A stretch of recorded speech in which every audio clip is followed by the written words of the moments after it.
नमस्कार, मी स्वप्नील गरड. महाराष्ट्र माझाच्या या आजच्या उजनी अपडेटमध्ये आपलं स्वागत आहे. आज 27 जून गुरुवार सकाळी 6 वाजता उजनी धरणाच्या पाण्याची सद्यस्थिती अशी. पाठीमागील 2 दिवसांपासून पडत असलेल्या चांगल्या पावसाच्या हजेरीनंतर काल पावसाने सोलापूर जिल्हा व परिसरात विश्रांती दिली होती.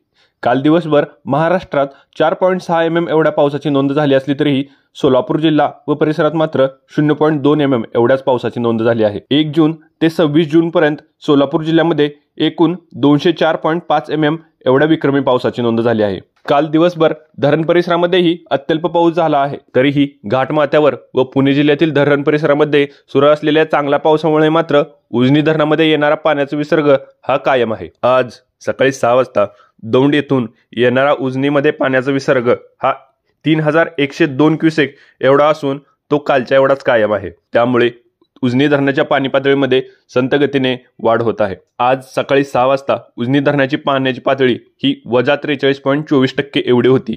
यामध्ये कालच्यापेक्षा 0.44% वाढ झाली. उजनी धरणामध्ये असलेल्या एकूण मृत पाणी साठ्यामध्येही हळूहळू वाढ होत असून आज सकाळी 6 वाजता तो 40.50 TMC एवढा झाला होता. उजनी धरणातील पाणी हे उपयुक्त साठ्यामध्ये येण्यापर्यंत आणखी 23.40 TMC पाण्याची आपल्याला गरज आहे. महाराष्ट्रभर सर्वदूर पसरलेल्या पावसामुळे महाराष्ट्रातील बऱ्यापैकी सगळी धरणं निगेटिव्ह मधून प्लस मध्ये आलेले आहेत. मग ते वीर धरण असू द्यात, खडकवासला धरण असू द्यात किंवा पुणे जिल्ह्यातील इतर धरणं असू द्यात, सर्व धरणांची पाणी पातळी ही वेगाने वाढत आहे. या अशाच अचूक व विश्वसनीय उजनी धरणाच्या अपडेटसाठी तुम्ही पाहत राहा महाराष्ट्र माझा न्यूज.